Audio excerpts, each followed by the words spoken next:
ఈరోజు మనం శ్రీ శివ మహాపురాణం. అవును. శ్రీ శివ మహాపురాణాలు మనకేంటంటే సూత భగవానుడికి సౌనక మహర్షికి మధ్య నడుస్తా ఉంటుంది సంవాదం. మనకి యాక్చువల్‌గా ఏంటి శివపురాణం చదివితే చాలా కష్టాలు పోతాయి, సమస్యలు పోతాయి. పురాణ శ్రవణం చేసినా పోతాయి అని చెప్తారు.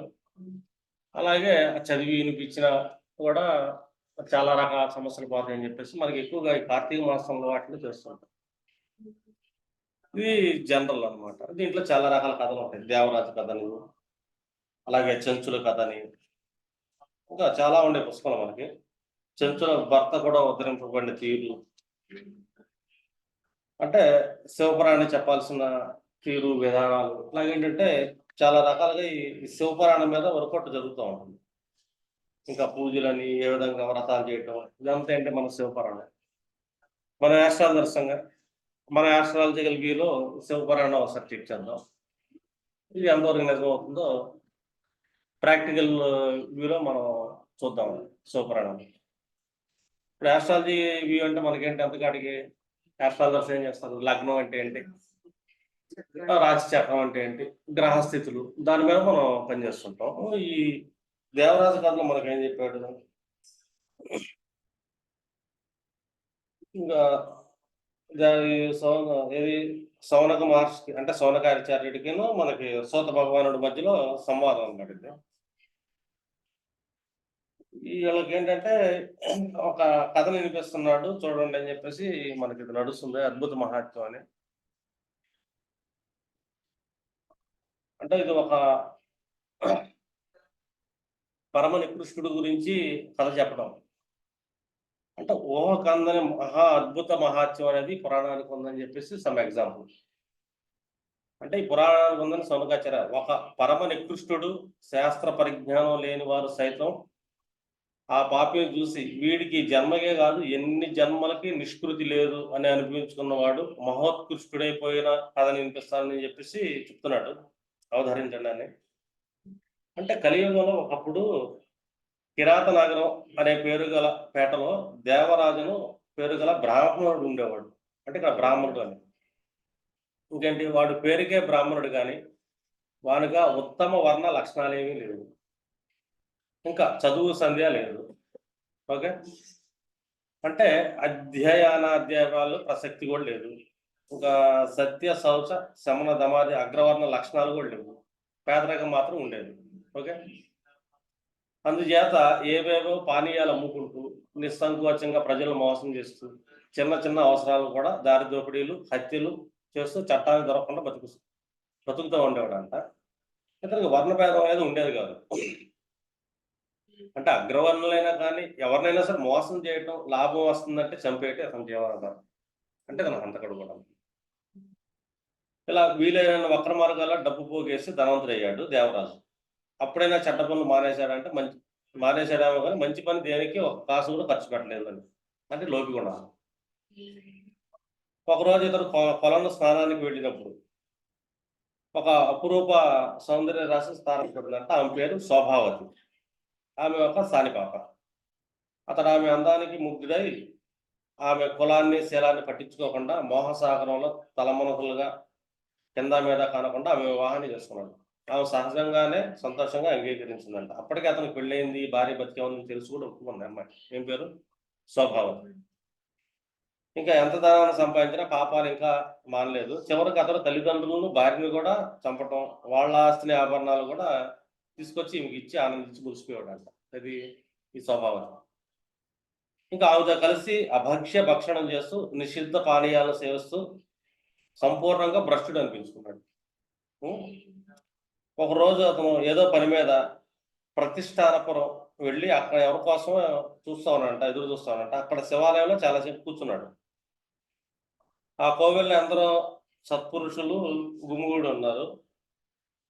ఒక విద్వదైన్యుడు బ్రాహ్మణుడు శివపురాణం ప్రవచనం చేస్తుంటే అందరితో పాటు ఈ దేవరాజు కూడా మంత్రముగ్ధుడై వింటూ ఉండిపోయాడంట.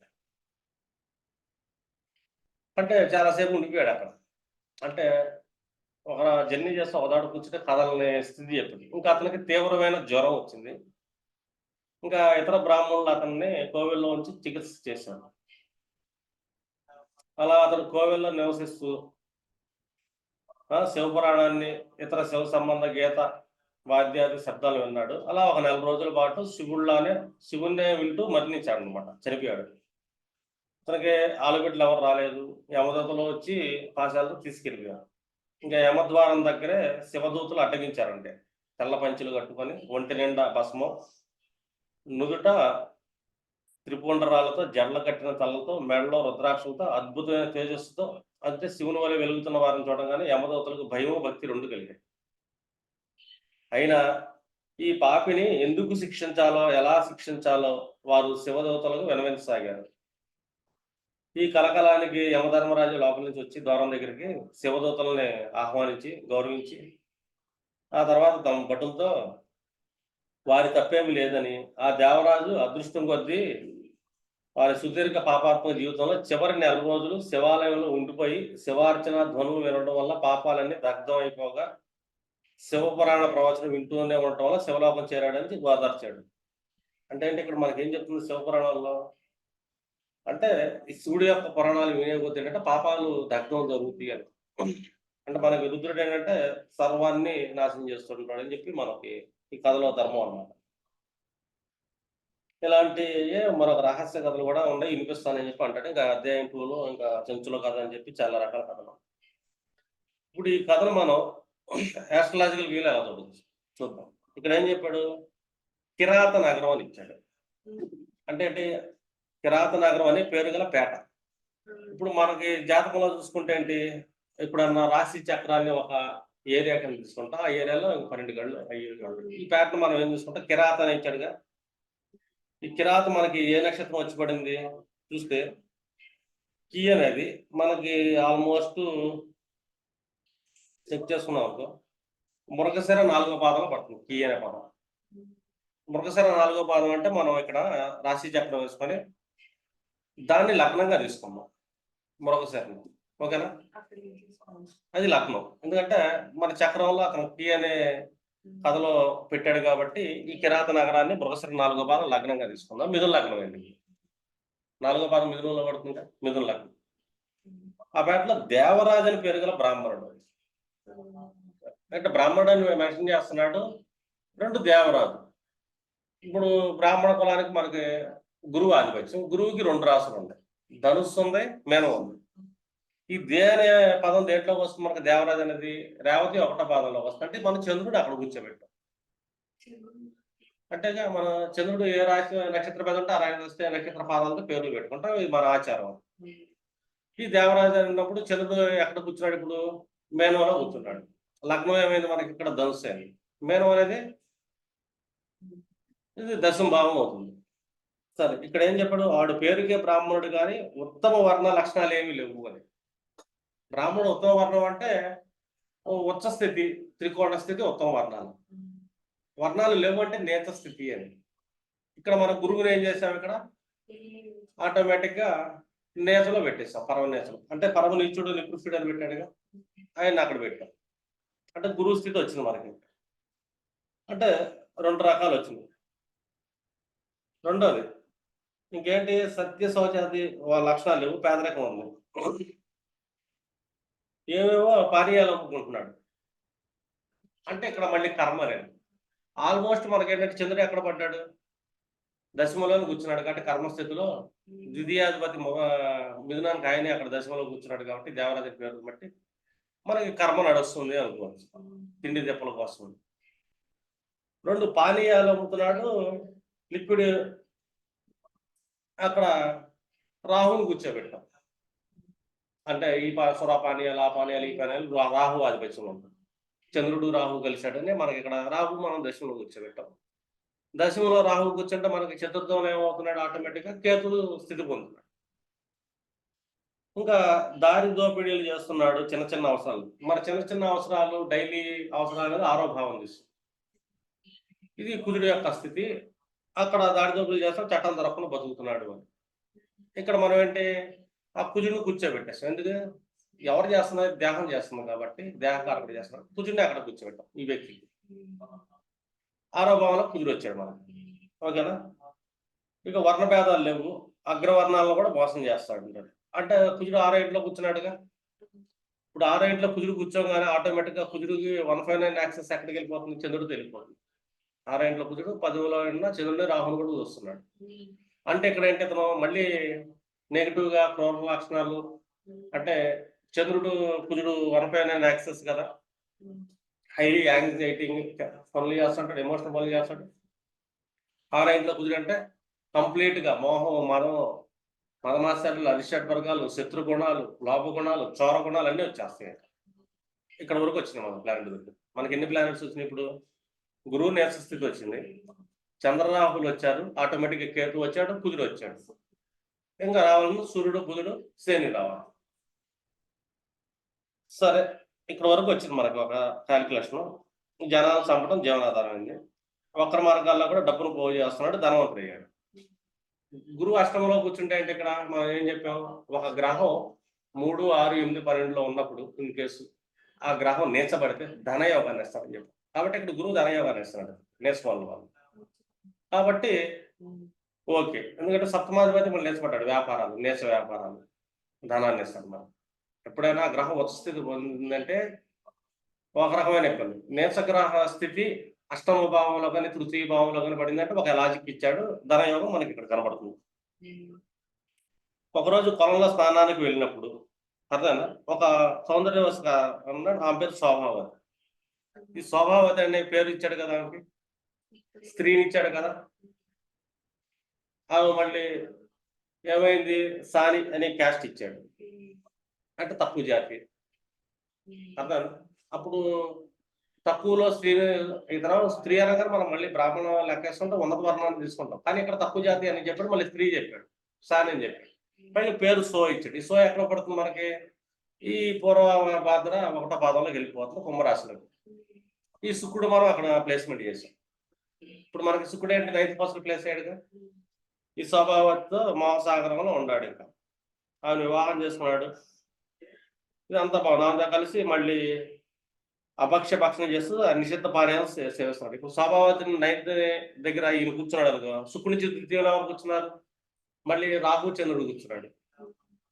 అర్థమైందా? ఆ స్త్రీకి రాహు కాంబినేషన్ ఏర్పడుతుంది. ఈ స్త్రీ మళ్ళీ అంటే 5వ భావం అంటూ 12వ భావం. 12వ భావాన్ని మనం బెడ్ కంఫర్ట్స్ లెక్కేసుకున్నాం, 5వ భావంలో ప్రేమాహారాలు చూసుకున్నాం. ఈ 9th లో స్త్రీకి వాళ్ళిద్దరూ కనెక్షన్ ఏర్పడుతుంది. పైగా ఇక్కడ 6వ ఇంట్లో కుజుడు చూస్తున్నాడు. ఇప్పుడు స్త్రీ మనకు ఎప్పుడైతే 9th లో ప్లేస్ అయిందో పూర్వభాద్రంలో స్వభావతి, కుజుడు మనకు 6వ ఇంట్లో కూర్చున్నాడుగా. కుజుడు దృష్టి 4వ దృష్టి పడుతుందిగా. ఎవరి జాతకుడైనా కుజుడు 4వ దృష్టితో శుక్రుడిని చూస్తే ఇతను వ్యభిచార గుణాలు పెరుగుతాయి, పరస్త్రీ వ్యామోహం ఎక్కువ ఉంటుంది అని చెప్పొచ్చు మనం. ఇక్కడ ఈ కాంబినేషన్ కూడా మనకు కనపడుతుంది. ఇంకా ఇతనంటే ఏదో పని మీద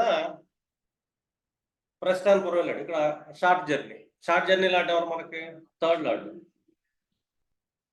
అక్కడ ఒక దేవాలయంలో కూర్చున్నాడు. జర్నీ అంటే వేరే ఊరు వెళ్ళాడు. వేరే ఊర్లు మనం లెక్కేసుకుంటే ఆల్మోస్ట్ సప్తమాలు తీసుకుంటాం. ఇప్పుడు ఓన్ హౌస్ మన 4th హౌస్ అంటే అదర్ హౌస్ వచ్చేసి 4th హౌస్ నుంచి ఇంకో వస్తూ 7th హౌస్. ఈ సూర్యుడు మనం 7th లో కూర్చోబెట్టాం డిఫాల్ట్. అప్పుడు ధనుసులోకి వెళ్ళిపోయాడు. సూర్యుడు ధనుసులోకి వెళ్ళాలంటే ఇక్కడ తండ్రి పెద్ద ఇదే ఉండదు. ఆటోమేటిక్ గా ఈ శివాలయం అని ఇచ్చాడు, సత్పురుషులు ఉన్నాడు, అంతా బాగానే ఉంది. అర్థమైందా? ఈ చివరికి తల్లిదండ్రులు కూడా పథకం ప్రకారం చంపడం జరిగింది. ఇప్పుడు తండ్రి అంటే ఎవరు, ఇక్కడ 9th లార్డ్ హస్తంగతుడు అవుతున్నాడు, మళ్ళీ సూటుతో కూర్చోబెట్టాం మారకంలో సప్తంలో. చతుర్థాధిపతి బుధుడు కూడా సూటు పక్కన ఎప్పుడు బుధుడు ఉంటాడు కాబట్టి మనకు సప్తంలో రవి, బుధ, శని కూర్చున్నారు. ఈ కాంబినేషన్ సప్తంలో అంటే తన వైద్యం యోగం ఉంటుంది, భార్య చనిపోయే అవకాశం ఉంటుంది అని చెప్తున్నాం. సప్తంలో ఈ గ్రహాలు కూర్చుంటాం. ఇప్పుడు మనకి చార్ట్ ఏం తయారైంది ఇతని జాతకంలో, ఈ కథ చెప్పిన ప్రకారం, ఈ కథలో పేరు ప్రకారం తీసుకుంటే నగరాన్నేమో లగ్నంగా తీసుకున్నాం, ఇతని పేరునేమో చంద్రుడిని ఒకసారి కూర్చోబెట్టాం, ఇతని ప్రియురాల పేరునేమో అక్కడ కూర్చోబెట్టాం. ఇక్కడ డైలీ పనులకి ఇతను తప్పుడు పనులు చేస్తున్నాడు కాబట్టి అక్కడ కుజుడు కూర్చుండిపోయాడు. ఇప్పుడు చూడు కథలో జోక్ ఏంటంటే ఇతను శివపురాణం వింటున్నాడు. సూర్యుడు అనగానే టెంపుల్ కదా, పైగా టెంపుల్ లాంటి ఎక్కడ కూర్చున్నాడు, సప్తంలో కూర్చున్నాడు, వేరే ఊర్లో కూర్చున్నాడు. శని కూడా అక్కడే కూర్చున్నాడు. బుధుడు కూర్చున్నాడు. బుధుడు అంటే ఏంటి, వినికిడి శక్తి. వినికిడి శక్తి ఏదన్నా పురాణ శ్రవణాలు ఏమో జరుగుతున్నాయంటే బుధుడికి వేదానికి ఆధిపత్యం తీసుకున్నాడు. ఎవరైనారంటే లగ్నాధిపతి వింటున్నాడు. ఇది అక్కడ స్థిర పొందాడు, జ్వరం వచ్చింది. ఎప్పుడైనా సరే మారక స్థానంలో గ్రహాలు కూర్చుంటే ఆ గ్రహ తత్వాలతో మనుషులు చచ్చిపోతాడు. అందులో సూర్యుడు కూర్చున్నాడు. సూర్యుడు ఏంటంటే జ్వర రూపంలో ఇచ్చేసి మారకాన్ని ఇస్తాడు. సూర్యుడు జ్వరంగా అనిపించింది. ఇక్కడ జ్వరంతో ఎన్ని రోజులు బాధపడ్డాడు? నెల రోజులు అని చెప్పి మెన్షన్ చేశాడు ఇక్కడ. తీవ్రమైన జ్వరం నెల రోజుల పాటు. అంటే సూర్యుడు ఒక రాశిలో ఎన్ని రోజులు ప్రయాణం చేస్తాడు? నెల రోజులు చేస్తాడుగా. మారకంలో నెల రోజులు ఉన్నాడుగా. మారకం అయితే జరిగింది. అంటే ఇక్కడ ఈ సూర్యస్థితిలో మారకం జరిగిందని చెప్పి మనం చెప్పుకోండి. అంటే సూర్యుడు కానీ శనిలో అంతర్దశలు కానీ బుధుడు ఏదో విషయంలో మారకం అయితే జరిగింది. భార్య చనిపోయిందని చెప్పాడుగా, భార్యని తల్లిదండ్రులు చంపాడని చెప్పాడుగా. ఇక్కడ ఎవరు సప్తంలో ఎవరు కూర్చున్నారు? బుధుడు దిగ్బలాన్ని కోల్పోయాడు. రెండోది సప్తంలో బుధుడు అంటే నాకు చాలా మంది భార్యలు కావాలి, ఇతర స్త్రీలు కావాలని చెప్పి ఆలోచన ఉంటుంది. అంటే మల్టిపుల్ రిలేషన్స్ ఇష్టపడతాడు. ఇది ఒక లాజిక్ అప్లై అవుతుంది. మళ్ళీ సప్తంలో శని, మళ్ళీ దిగ్బలం కూడా శనికి కూడా. అతను ఎవరయ్యారు? అష్టమాధిపతి కూర్చున్నాడు. అంటే భార్యకి ఇక్కడ మళ్ళీ కష్టం. ఈ 6 ఇంట్లో కుజుడు ఏంటి? శుక్రుడు చూస్తున్నాడు. శుక్రుడు ఎవరో పంచమాధిపతి వ్యయాధిపతి అవుతున్నాడు. 9th హౌస్ లో కూర్చున్న ఏం చేయాలి? లగ్నాన్ని చూస్తున్నాడుగా. ఒక స్త్రీ ఇతను చూస్తున్నా, ఇతను ఆ స్త్రీని చూస్తున్నాడు. ఆ స్త్రీ ఎవరు? మళ్ళీ 5th లార్డ్. అంటే మంచి క్రియేటివిటీ క్యాండిడేట్. మళ్ళీ 12th హౌస్ లార్డ్. రెండు ఆ లక్షణాల్లో కూర్చుంది కాబట్టి ఇది అయిపోతుంది. కానీ మరణించిన తర్వాత ఇతనికి ఎవరు వచ్చారు? శివదూతలు వచ్చారు. ఇది అద్భుతం. ఎందుకు చూడు, చతుర్థంలో కేతు మోక్ష స్థానంలో కూర్చోవాలి.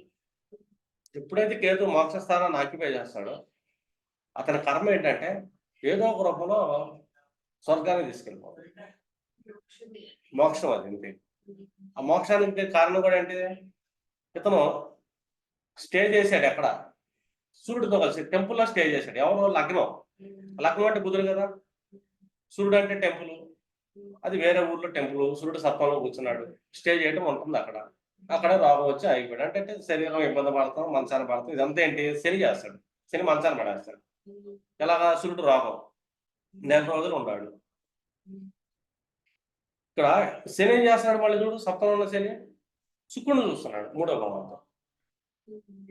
అంటే ఇతని ఆలోచన ఏంటి? ప్రేమ గేమ ఇతర స్త్రీలతో ఇచ్చేయటం, కాంబినేషన్ అవుతుంది. రెండోది ఆ స్త్రీ వ్యభిచారం చెప్తాం. అంటే వేరే స్త్రీకి అంటే పంచమానికి ఇక్కడ ఎడ్యుకేషన్ లేదుగా. పంచమానికి తీసుకుందాం. పంచమ భావాధిపతిగా శుక్రుడు ఏంటి? పాపారకం పట్టింది ఇక్కడ. అటు పక్క రాహు కూర్చున్నాడు, ఇటు పక్క నేర్చు గురువు కూర్చున్నాడు. పాపారకం శుక్రుడు. అంటే పంచమ ఎడ్యుకేషన్ లేదు. 4th house education problem. Box పంపించిన క్లాస్. ఇట్లాగా శుక్రుడికి పాపారకం పట్టిందిగా. పాపాలను బట్టి అలా సంతానం ఎంత వీళ్ళ దగ్గర రాదు చూస్తానికి. అంటే సంతానం పాపాలను బట్టి అంటే సంతానం లేకపోవచ్చు. ఇక్కడ భార్య సప్తమ భావం చెడిపోయింది. ఇక్కడ 4th హౌస్ ప్రైమరీ ఎడ్యుకేషన్ ఉందంటే చదువు సంధులు లేవు. అక్కడ కేతు కూర్చొని ఉన్నాడు. ఈ 4th లాట్ మళ్ళీ దిగ్బలాన్ని కోల్పోయాడు. ప్రైమరీ ఎడ్యుకేషన్ ఉన్నాడు. జీవనోపాధికి ఏంటి? అతను పానీయాలు అమ్ముతున్నాడు. ద్వితీయ లార్డు ఎవరు? షష్ఠ లార్డు చంద్రుడు అయ్యాడు. ఈ చంద్రుడు మళ్ళీ దశమంలో కూర్చున్నాడు. 10th హౌస్ లో చంద్రుడికి సంబంధించిన పనులు చేస్తున్నాడుగా.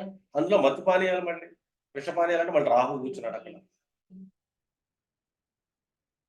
రాహు మళ్ళీ శుక్రుడు వైపు ప్రయాణం చేస్తున్నాడు. చంద్రరాహులు కూర్చుంటే ఏంటి? వాళ్ళ బుద్ధి తిన్నగా ఉంటుంది, చంచల బుద్ధి. పైగా రాహు వచ్చి శుక్రుడు వైపు ప్రయాణం చేస్తున్నాడు. కుజుడేమో మళ్ళీ శుక్రుడిని చూస్తున్నాడు. ప్రేమ వ్యవహారాలు, బెడ్ కంఫర్ట్స్ ఇవన్నీ ఉంటాయి. డైలీ రొటేషన్, మనుషుల్ని ఇబ్బందులు పెట్టడం, అంటే క్రూరంగా హింసించడం. ఎందుకంటే ఆరోపణలో మళ్ళీ కుజుడు కూర్చున్నాడు కదా. కాంబినేషన్ చూడు. కుజుడు ఎవరితో కూర్చున్నాడు? 159 యాక్సెస్ లో కూర్చున్నాడు రాహుతో. మళ్ళీ అంటే కుజుడు యాంగర్ లాడు, ఈ రాహు దాన్ని విపరీతం చేస్తాడు. రాహు అంటే ఒక దొంగ అనుకుంటాం, మాయ అనుకుంటాం.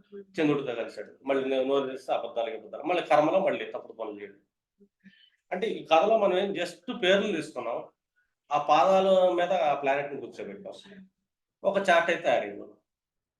ఇప్పుడు ఈ కథ ఏదైతే చెప్పారో ఈ కథకి చార్ట్కి పర్ఫెక్ట్ 100% మ్యాచ్ అయింది.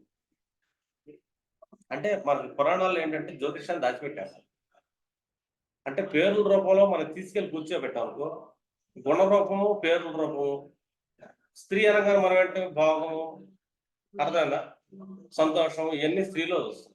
వేరే స్త్రీలో, పరస్త్రీలో. అక్కడ మళ్ళీ శుక్రుడు కూర్చున్నాడు. ఈ శుక్రుడు పేరు కూడా పెట్టారుగా, శోభావతి అని. అంతేగా. ఏమిచ్చారు పేరు మనకి ఇక్కడ?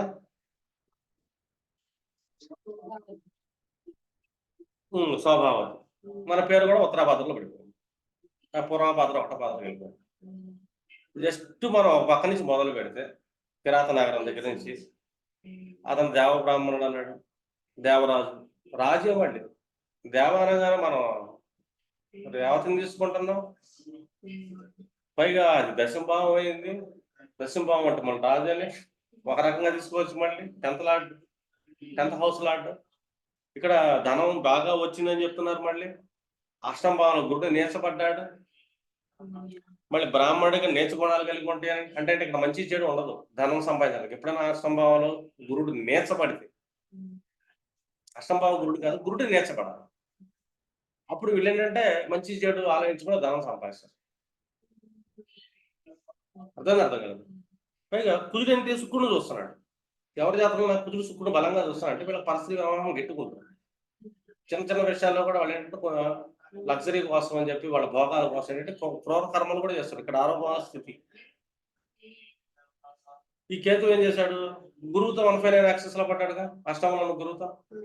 ఇది ఎక్కడ కూర్చోడు, ఒక శివాలయంలో వినిపించారు. కేతు ఏంటి కూర్చోబెట్టి ప్రవచనాలు వినిపించాడు. ఇక్కడ డైటీ యాక్టివేట్ అయింది. అర్థమేనా? చివరి దశలో మనకు శని యాక్టివేట్ చేస్తాం. వృద్ధాప్య దశలో శని ఏం చేశాడు, సప్తంలో రవితో కలిసి కూర్చున్నాడు. మళ్ళీ అతను ఎవరో అష్టమ నవమాధిపతి.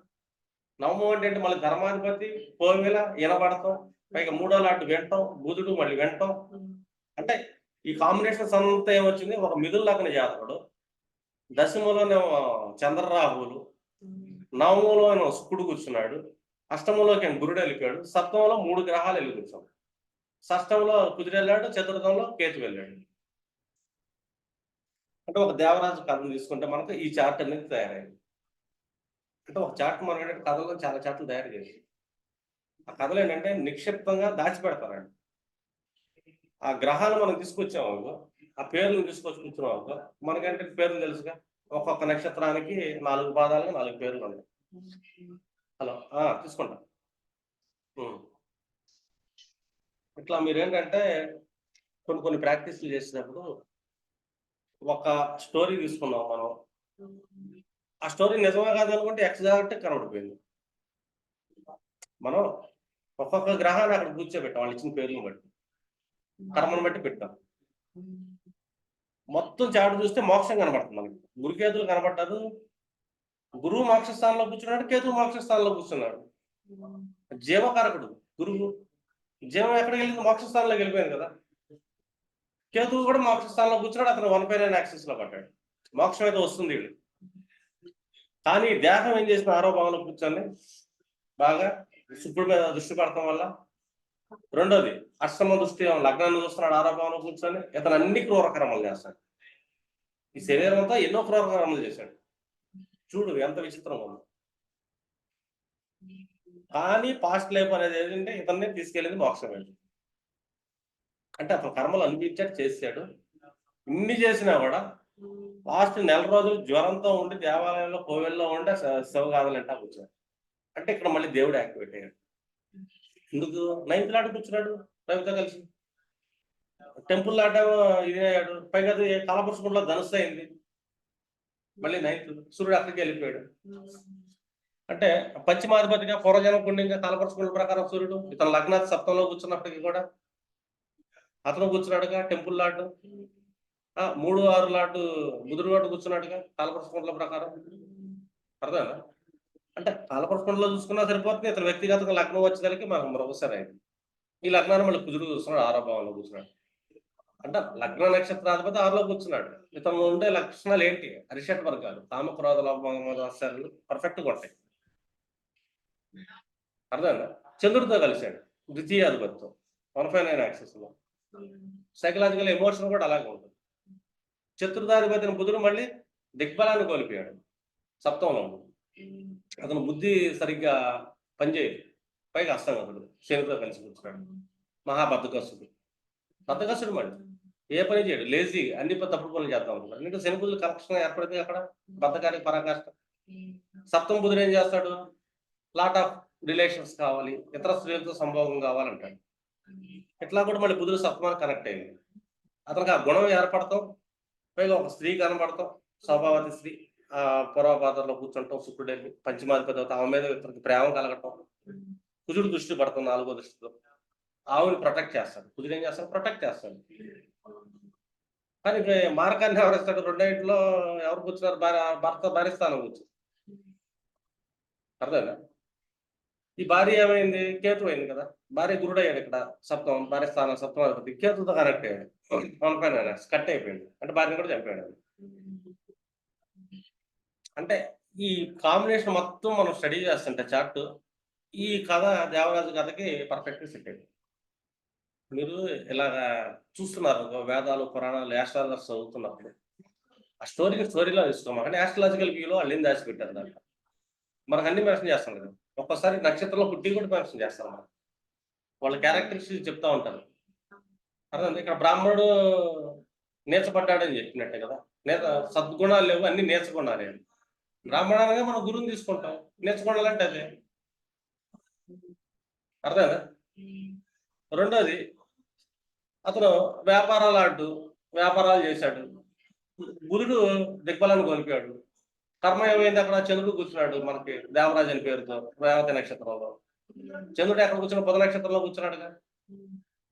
బుధ గుణాలు ఉంటాయి కదా, వ్యాపార గుణాలు వాళ్ళకి. పైగా రాహుతో కనెక్ట్ అయ్యాడు కదా, అన్ని అబద్ధాలు ఆడటం, తప్పుడు పనులు చేయటం ఉంటుంది కదా. పైగా 6వ అధిపతి కుజుడితో 159 యాక్సెస్ ఏర్పడింది కదా. మళ్ళీ దుర్మార్గ లక్షణాలు ఉంటాయి కదా. అర్థం కాదు. ఇలాగేంటంటే ఎవ్రీథింగ్ ఆ స్టోరీ మొత్తం ఏంటంటే చార్ట్లో కనెక్ట్ అయిపోయింది. అంటే సింపుల్గా డిజైన్ అయింది మనకు చార్ట్. పెద్ద కష్టపడడం. పేర్లు తీసుకున్నాం అంతే. 3 గ్రహాలు తీసుకున్నాం, ఒక్కొక్కళ్ళు తీసుకొని కూర్చోబెడతానంటే ఆటోమేటిక్గా చార్ట్ డిజైన్ అయిపోయింది మనకు భావాలతో సహా. మీరు ఇట్లాగా చార్ట్ని డిజైన్ చేసి ఒక కథ చదవండి. రాజు పేరు ఇచ్చే, ఒక దేశం పేరు, నగరం పేరు ఇస్తారు. నగరం అంటే మన చార్ట్ అంతే.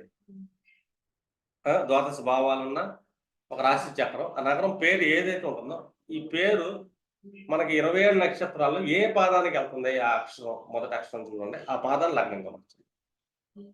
అలాగే మనుషుల పేర్లు, మొదటి పేరు ఏ నక్షత్రం పడుతుంది, అక్కడ చిన్నది కూర్చోబెట్టి అక్కడి నుంచి మిగతా లోపల స్టోరీలు ఏంటంటే కూర్చోబెడతారు గ్రహాలను ఆటోమేటిక్గా. వృత్తి అనగానే 6వ భావం తీసుకుంటాం, డైలీ రొటీన్ అవసరాలు, నిత్య అవసరాలు, డైలీ రొటీన్ అవసరాలు. ఈ 6వ భావంలో వాళ్ళు క్వాలిటీని బట్టి మన ప్లానెట్ వెళ్ళిపోతుంది. ఇక్కడ చూడు ఆటోమేటిక్గా రవి బుధులు వచ్చారు, శుక్రుడు 3వ భావం కూర్చున్నాడు. శుక్రుడికి రవికి పెద్ద డిస్టెన్స్ కనబడదు మనకి డిఫాల్ట్.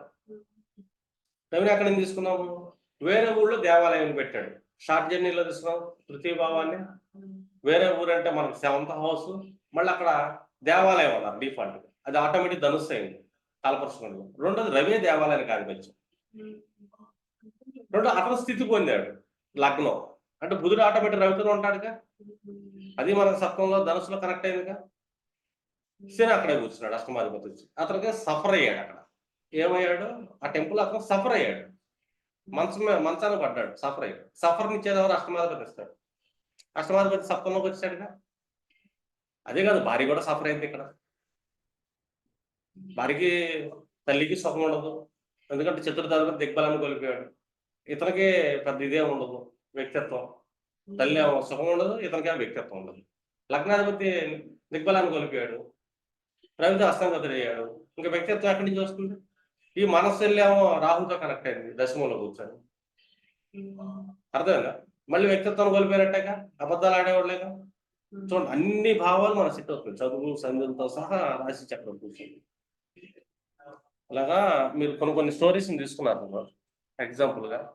ఇదే కాదు, మనకి చాలా స్టోరీస్ ఏంటంటే కర్మ విపాకంలో దొరుకుతాయి. కర్మ విపాకంలో శివుడు పార్వతికి చెప్పేది. ఇక్కడ మనకి ఎవరు చెప్తున్నారు? వీళ్ళు సౌత భగవానుడు సౌనకుడికి చెప్పాడు శివమహాపురం పుణ్యం వచ్చింది అని. ఇది వింటం వల్ల. ఇట్లా మీరేంటంటే చూడండి, ప్రాక్టీస్ చేస్తే వస్తాయి ఇవన్నీ.